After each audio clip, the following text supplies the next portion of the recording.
بسم اللہ الرحمن الرحیم۔ دوستو، آج کا جو ہمارا ٹاپک ہے جس پہ ہم بات کریں گے وہ ہے بسم اللہ کی برکت کا واقعہ۔ کہا جاتا ہے کہ کسی علاقے میں قطع سالی پیدا ہو گئی۔ اس قطع سالی کی لپٹ میں نہ صرف انسان بلکہ چرند پرند سب اس کا شکار ہو گئے۔ مویشی مالکان بے حد پریشان تھے۔ اس دوران ایک مسجد کے مولوی نے جمعے کے خطبے میں نہایت یقین کے ساتھ یہ بات بتائی کہ اللہ کا نام لے کر یعنی بسم اللہ پڑھ کر دریا کو حکم دیا جائے تو وہ بھی نافرمانی نہیں کرتا۔ خطبہ سننے والوں میں ایک چراواہ بھی موجود تھا۔ مولوی کی یہ بات اس کے دل میں اتر گئی۔ وہ اس بات پر اس کا یقین کامل ہو گیا۔ اس نے واپس آ کر اپنی بکریاں کھولیں اور سیدھا دریا پر چلا گیا۔ اونچی آواز سے بسم اللہ الرحمن الرحیم پڑھا اور دریا کو کہا وہ اپنی بکریاں چروانے کے لیے دوسرے پار جانا چاہتا ہے، اور اسے کہا کہ مجھے اپنے اوپر سے گزرنے دے۔ یہ کہہ کر اس نے اپنی بکریوں کو کر لیا اور دریا پر چلتا ہوا دریا پار کر گیا۔ دریا کے دوسری طرف کا علاقہ گھاس سے بھرا پڑا ہوا ہے۔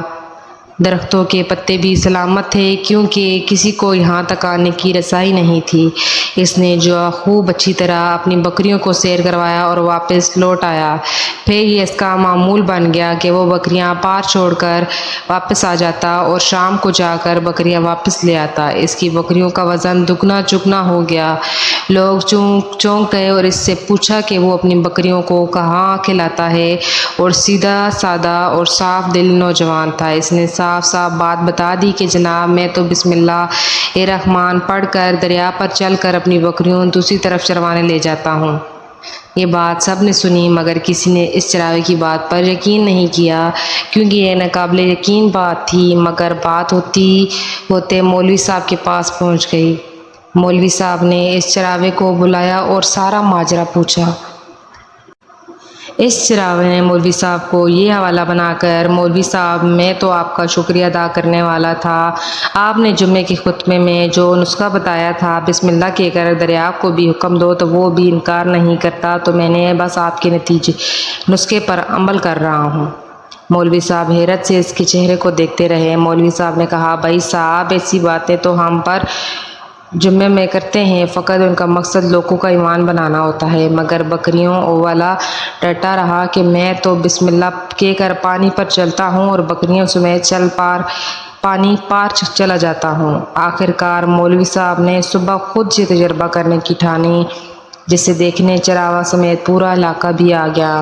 مجمع زیادہ تھا۔ مولوی صاحب نے ایک دو بار سوچا کہ انکار کر دوں کہ کہیں ڈوب نہ جاؤں، مگر وہ جو مولوی صاحب کو کندھے پر اٹھا کر لائے تھے اب بھی جوش و خروش سے اللہ اکبر کے نعرے لگا رہے تھے اور مولوی صاحب کے حق میں تعریفیں کر رہے تھے۔ آخر کار مولوی صاحب نے اپنے ڈر کو دور کرنے کے لیے ایک رسہ منگوایا، پھر اس ایک دریا کے ساتھ باندھا، پھر اپنی کمر کے ساتھ باندھا، پھر ڈرتے ڈرتے ڈھیلا ڈالا، بسم اللہ پڑھا اور دریا پر چلنا شروع ہو گئے، مگر پہلا پاؤں ہی رکھا تھا کہ پانی میں گر گئے۔ مولوی صاحب ڈبکیاں کھانے لگے اور پانی کی بہاؤ میں بہنا شروع ہو گئے۔ لوگوں نے کھینچ کر باہر نکالا۔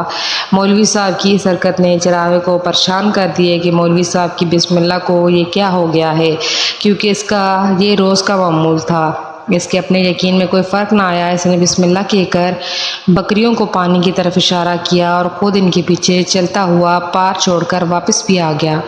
لوگ اسے ولی اللہ سمجھ رہے تھے اور اس کے حق میں نعرے لگا رہے تھے، مگر وہ سب سے بے نیاز سیدھا سادہ انسان تھا۔ وہ مولوی صاحب کے پاس پہنچا اور کہا مولوی صاحب میں آپ کی بسم اللہ کی تعریف سے کافی پریشان تھا، مگر پانی پر چلتے ہوئے مجھے آپ کی بسم اللہ کی بیماری کا پتہ چل گیا۔ اس چراوے نے درخت سے باندھی رسی کی طرف اشارہ کیا اور کہا مولوی صاحب یہ ہے آپ کی بسم اللہ کی بیماری، آپ کی بسم اللہ کی برکت کو یہ رسی کھا گیا۔ آپ کو اللہ اور بسم اللہ سے زیادہ اس رسے پر بھروسہ تھا، لہٰذا اللہ نے بھی آپ کو رسی کے حوالے کر دیا۔ پھر کہنے لگا مولوی صاحب آپ بھی کمال کرتے ہو، میں نے آپ کے منہ سے سنا اور یقین کر لیا، اور میرے اللہ نے میرے یقین کی لاج رکھ لی، مگر آپ نے اللہ کا کلام سنا مگر یقین نہیں کیا، لہٰذا آپ کو اللہ نے رسوا کر دیا۔ محترم عزیز دوستو، یہی کچھ ہمارا حال ہے۔ ہماری نمازوں اور دعاؤں کا حال بھی یقین سے خالی ہے۔